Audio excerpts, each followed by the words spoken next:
In this lesson, what I want to do is spend a little bit of time talking about the reasons for the use of delegated legislation. Now, this shouldn't be a particularly long video because it should be relatively obvious why delegated legislation might be used.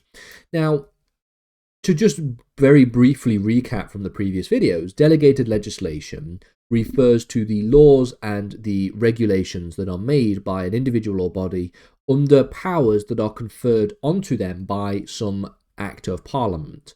That is normally described as a primary legislation that then allows for the creation of delegated legislation. It's sometimes known as the enabling legislation, in the sense that it enables the regulation or the individual body to be able to create delegated legislation. So this lesson is going to just talk about the reasons why we see the use of delegated legislation in the parliamentary process.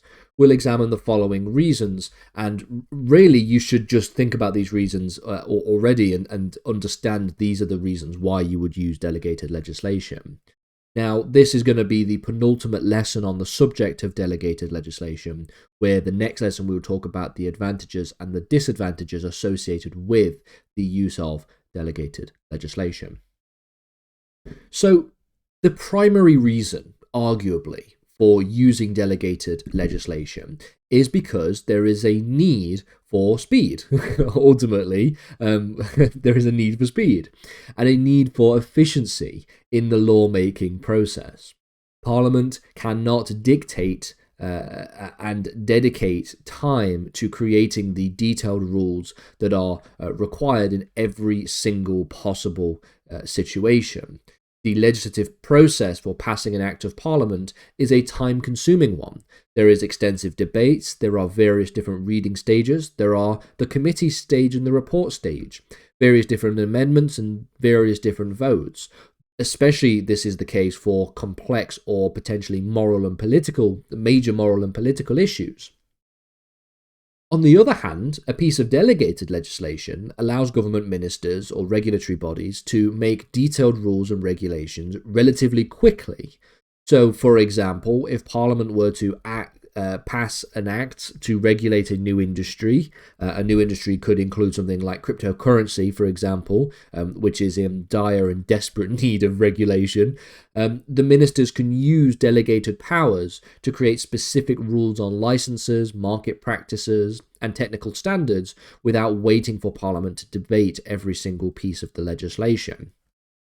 Things like the cryptocurrency market and very detailed and esoteric parts of securities law and financial markets is obviously something that most MPs don't have a good enough expertise in. And so if the ministers of state and the civil servants that are employed to create this kind of delegated legislation are qualified to do so, then this will improve the legislation and also improve the speed at which you can actually implement these things.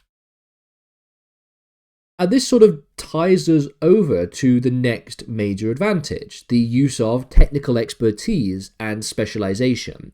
So many areas of modern governance, especially like I've just said, let's say regulating cryptocurrency and securities law, all of this requires specialized knowledge and specialized expertise.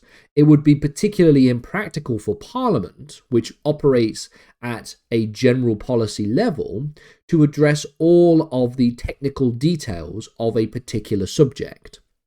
And so by contrast, by delegating legislative powers to experts and to specialised bodies, then Parliament has the ability to ensure that complex issues are addressed by individuals or institutions with the necessary knowledge and expertise. So taking the example of the Financial Services and Market Act of 2000, this is a piece of primary legislation, but it delegates the creation of specific rules for financial markets to the FCA, the Financial Conduct Authority, which is better equipped to understand market intricacies than the basic general legislatures, people like MPs. So you can see, and the example of finance and securities law and financial markets and all this kind of stuff are brilliant examples, because let's be honest, not many people understand finance or securities law, even inside Parliament. So it's a very good example of the kind of technical expertise and specialization that may be necessary for these kinds of situations. Delegated legislation can also be particularly flexible. It offers the ability for rules and regulations to adapt quickly to changing circumstances or to emerging challenges.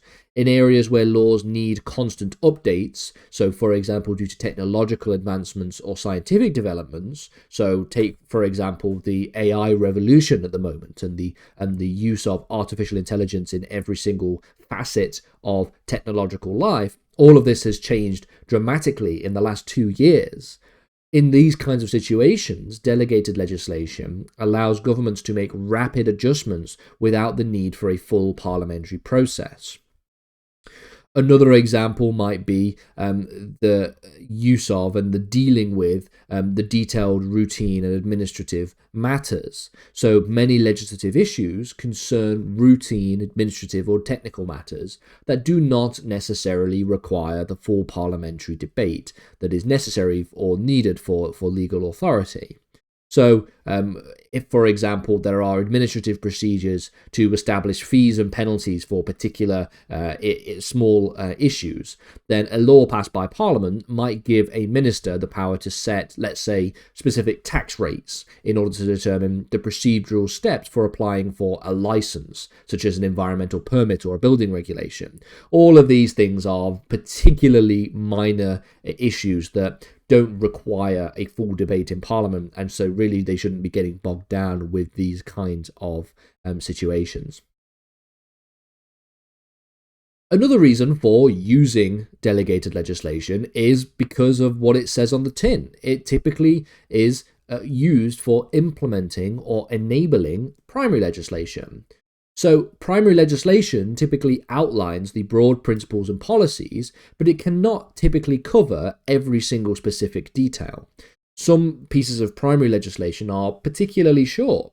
I think if you were to find the longest pieces of primary legislation, the example that always comes to mind as a law student would be the Companies Act from 2006. I doubt many people have read that from cover to cover. There's a lot of detail in that, but most pieces of legislation aren't that long and they're not that detailed. And so delegated legislation is necessary to implement the intent of the primary legislation. And so the Parent Act gives the power of a government body or a minister to produce regulations and rules that put the act into practice.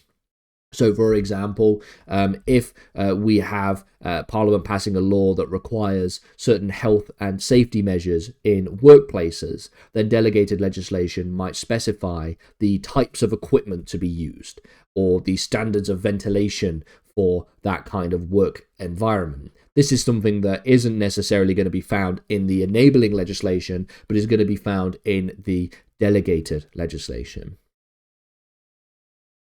And then we also have the fact that the process of passing primary legislation is both time-consuming and very, very costly. By delegating, it's often very time-consuming, and so when we look at times of crises or emergencies, it might be the case that urgent need for new laws cannot wait for a normal legislative process. And so a delegated legislation is able to very quickly act in response to unforeseen situations. So, for example, during the COVID-19 pandemic in 2020, the UK government had to use emergency powers under delegated legislation to introduce a number of different rules and regulations, things like lockdown measures, social distancing rules, and emergency health protocols. Because if you remember the COVID-19 pandemic, and I know all of us want to forget the COVID-19 pandemic, but it was something that nobody really had heard of in January. and then people started hearing about it in February, and then by sort of mid to late March, it was time to lock down and to stop the spread and all these different kinds of things. So that is a very rapid situation. Legislation does not operate at that kind of speed, especially when we first got wind of a pandemic was taking place. We didn't know exactly what would have been the correct course and the correct outcome at the time. In like early February or late January, there probably wasn't the kind of information that we needed to know in order to pass a piece of primary legislation. So emergency powers was necessary in that kind of situation. And then finally, we're going to think about the efficiency of cost and responding to local and specific needs. So in terms of delegated legislation, it can be more cost efficient, less costly, more time efficient than primary legislation. By delegating certain legislative powers, Parliament can save on time and resources. So, for example, when Parliament passes a law establishing a new regulatory body, such as the UK's Information Commissioner's Office, the ICO, then that body may then create specific regulations governing things like data protection or privacy without requiring the ongoing parliamentary involvement. This is obviously a good thing. We also have the fact that it can respond to local needs. Some laws require tailoring to fit the unique circumstances and the specific locales of specialised sectors. So, for example, the local councils have powers to make bylaws, which is a form of delegated legislation, as we know, and these bylaws can regulate local issues, such as parking restrictions, noise regulations, littering fines, in very specific areas that local council has authority and jurisdiction over. These bylaws are specific to the locality of that particular area and address the needs that are unique to that particular area.